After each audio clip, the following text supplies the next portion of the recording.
साथियों नमस्कार सभी को। मैं ऋषि आज के समाचारों के साथ। तो साथियों सबसे पहले तो आपसे आग्रह करता हूं कि प्लीज़ चैनल को सब्सक्राइब कर लो, क्योंकि नई नई सुबह में नई नई हवा के साथ आज की ताज़ा ताज़ा खबरें आपके लिए लेकर आया हूं।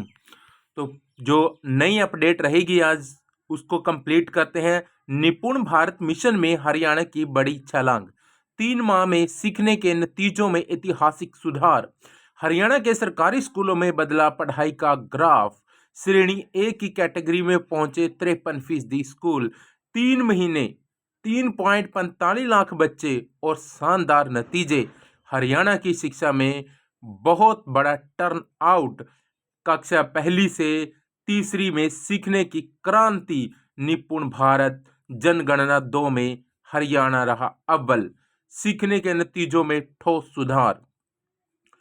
स्कूली श्रेणी प्रणालीगत बदलाव का संकेत। जनगणना 2 के नतीजे बताते हैं कि सभी कक्षाओं और प्रमुख दक्षताओं में उल्लेखनीय सुधार हुआ है। कक्षा दूसरी हिंदी साक्षरता 46.5 यानी 46.5% से बढ़कर 67%। कक्षा दूसरी गणित 63.7% से बढ़कर 78.8% और कक्षा तीसरी हिंदी साक्षरता 44.21% से बढ़कर 61.4%। कक्षा तीसरी गणित 50% से बढ़कर 71% हो गया है। EWS आय सीमा 8 लाख हुई।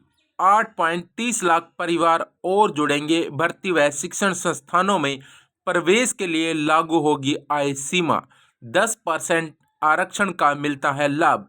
राज्य सरकार की ओर से आर्थिक रूप से कमजोर वर्ग यानी EWS के लिए आर्थिक पारिवारिक आय सीमा को 6 लाख से बढ़ाकर 8 लाख रुपए कर दिया है। यह निर्णय केंद्र सरकार के दिशा निर्देशों के अनुसार लिया गया है। मुख्य सचिव कार्यालय की ओर से इस संबंध में पत्र जारी कर दिया है। संशोधित आय सीमा राज्य में सिविल पदों और सेवाओं में भर्ती, सीधी भर्ती व सरकारी और सरकारी सहायता प्राप्त शिक्षण संस्थानों में प्रवेश हेतु आरक्षण पर लागू होती है। शाहीन बाग से जुड़े तुर्कमान गेट हिंसा के तार। हिंसा भड़काने वाले 10 यूट्यूबर व इन्फ्लुएंसर हुए फरार। शाहीन बाग NRC और CA की तरफ से तुर्कमान गेट पर भी बड़े पैमाने पर हिंसा फैलाने की साजिश रची गई थी। जांच एजेंसियों के हाथ कुछ ऐसे सबूत लगे जिससे इस मामले के तार शाहीन बाग हिंसा से जुड़े हैं। सूत्रों के मुताबिक शाहीन बाग हिंसा को भड़काने में शामिल महिला यूट्यूबर एमन अरिंचकी ने कहा वहां भी गलत तथ्यों को पेश कर हिंसा भड़काने का काम किया है। हरियाणा को हराकर दिल्ली ने जीती national junior handball championship. Haryana को हराकर मेजबान दिल्ली ने 47वीं यानी 47वीं national junior boys handball championship अपने नाम कर ली।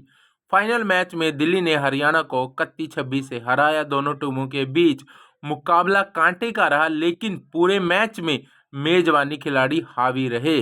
दिल्ली के खिलाड़ी विकास को फाइनल मैच का बेस्ट प्लेयर ऑफ हरियाणा के आर्यन को बेस्ट गोलकीपर चुना गया।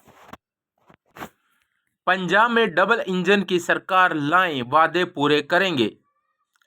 भारतीय जनता पार्टी ने पहली बार माघी मेले पर मुक्तसर की धरती पर कांग्रेस अपनी ताकत दिखाई। पार्टी के नेताओं ने 40 मुक्तों को नमन करते हुए नशे, गैंगस्टरवाद और कानून व्यवस्था पर आप सरकार को घेरा और पंजाब में डबल इंजन की सरकार बनाने की अपील की। द्रमुक सांसद बोले, उत्तर भारत की लड़कियां सिर्फ खाना बनाने व बच्चे पैदा करने के लिए। तमिलनाडु में विधानसभा चुनाव से पहले द्रमुक नेता दयानिधि मारन ने दिया विवादित बयान। भाजपा ने कहा कि हिंदी भाषियों से माफी मांगे दयानिधि, उन्हें कोई समझ नहीं। 40 साल पुराने श्रम पर हाई कोर्ट की कड़ी टिप्पणी। झाड़ू लगाते बीत गई जिंदगी, नौकरी आज भी अस्थायी।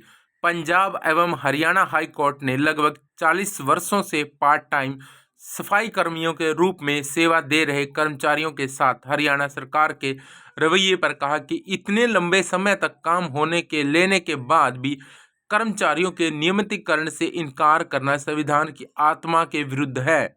वर्ष 1986 से लगातार सेवाएं दे रहे करनाल निवासी वीर सिंह उर्फ बीरा को आज भी अस्थायी बनाए रखा राज्य द्वारा किया गया संस्थागत शोषण है, जिसे किसी भी सूरत में उचित नहीं ठहराया जा सकता। नीट पीजी 2025 आरक्षित वर्ग के लिए कट ऑफ 0% -40 अंक लाने वाले भी पा सकेंगे दाखिला। मेडिकल पीजी की 18,000 से ज़्यादा सीटें हैं खाली। देश भर के मेडिकल कॉलेजों में स्नातकोत्तर की 18,000 से अधिक सीटें खाली रहने के कारण राष्ट्रीय चिकित्सा विज्ञान बोर्ड ने नीट पीजी 2025 प्रवेश के लिए परसेंटाइल कट ऑफ में बदलाव किया। आरक्षित वर्ग के लिए कट ऑफ परसेंटाइल 40 से घटाकर 0 की, जबकि सामान्य वर्ग व ईडब्ल्यूएस के लिए 50 से घटाकर 7 परसेंटाइल किया गया है। उत्तर भारत में हड्डियां जमा देने वाली ठंड, हिसार में पारा 0.5 डिग्री, डल झील जम गई। नोएडा व गुरुग्राम सबसे ठंडे। दिल्ली एनसीआर में धूप खिलने के बावजूद गलन वाली ठंड जारी है। सुबह 8:30 बजे दिल्ली में न्यूनतम तापमान 3.8 डिग्री रहा। वहीं गाजियाबाद में 4.8, नोएडा में 2.0, गुरुग्राम में 0.8 और फरीदाबाद में 4.3 डिग्री सेल्सियस दर्ज किया गया। देश भर में हर दिन 10,000 लोगों को काट रहे कुत्ते। इंटीग्रेटेड डिजीज सर्विलांस प्रोग्राम के आंकड़े बता रहे हैं कि कुत्तों के काटने की घटनाएं जन सुरक्षा की गंभीर समस्या बनी हुई है। हर साल बढ़ रही घटनाएं 2022 में देश में कुत्तों के काटने से 21,089 लाख मामले सामने आए। कुत्ते काटने के मामले रेबीज से हुई मौत 2022 में 21 मौत, 2023 में 50 मौत, 2024 में 54 मौत। लाभार्थियों के सत्यापन की रिकॉर्डिंग भी होगी। योजनाओं में फर्जीवाड़ी रोकने के लिए होंगी विशेष ग्राम सभाएं। इनमें लाभार्थियों के नाम सार्वजनिक किए जाएंगे। इन 2 मुद्दों पर भी ग्राम सभा में होगी चर्चा। विशेष ग्राम सभाओं में पिछले वर्ष ग्राम पंचायतों को केंद्र व राज्य सरकार की मिली योजना और उनके खुद के फंड के माध्यम से कराए गए विकास कार्यों का लेखा जोखा रखा जाएगा। हरियाणा में पहली बार सरकारी योजनाओं का लाभ लेने वालों के नाम सार्वजनिक किए जाएंगे। इसके लिए ग्राम पंचायतों को विशेष ग्राम सभाएं की जाएंगी। इनमें लाभार्थियों का सत्यापन होगा, साथ ही लोगों से आपत्तियां भी ली जाएंगी। विधानसभा चुनाव 2024 से पहले सरकार की ओर से स्वयं सत्यापित दस्तावेजों पर बीपीएल कार्ड बनाए थे, लेकिन चुनाव के बाद सत्यापन किया तो 1.25 लाख में 13 लाख कार्ड धारक अपात्र मिले। हाल ही में श्रम विभाग की वर्क स्लिप और श्रमिक पंजीकरण में घोटाले सामने आए हैं। अब 55 देशों में वीजा फ्री घूम सकेंगे भारतीय। पासपोर्ट रैंकिंग में 5 अंकों का उछाल, अब 85वें स्थान पर पहुंच गया भारत। सिंगापुर का पासपोर्ट एक बार फिर नंबर 1, जापान और दक्षिण कोरिया दूसरे नंबर पर, पाकिस्तान 98 और बांग्लादेश 95 पायदान पर, अफगानिस्तान सबसे नीचे। आज के समाचार यहीं तक साथियों। तो अगर समाचार को अच्छे लगे तो प्लीज़ चैनल को लाइक और सब्सक्राइब जरूर कर लें, ताकि नेक्स्ट वीडियो का नोटिफिकेशन आपके पास सबसे पहले पहुंच जाए। जय हिंद।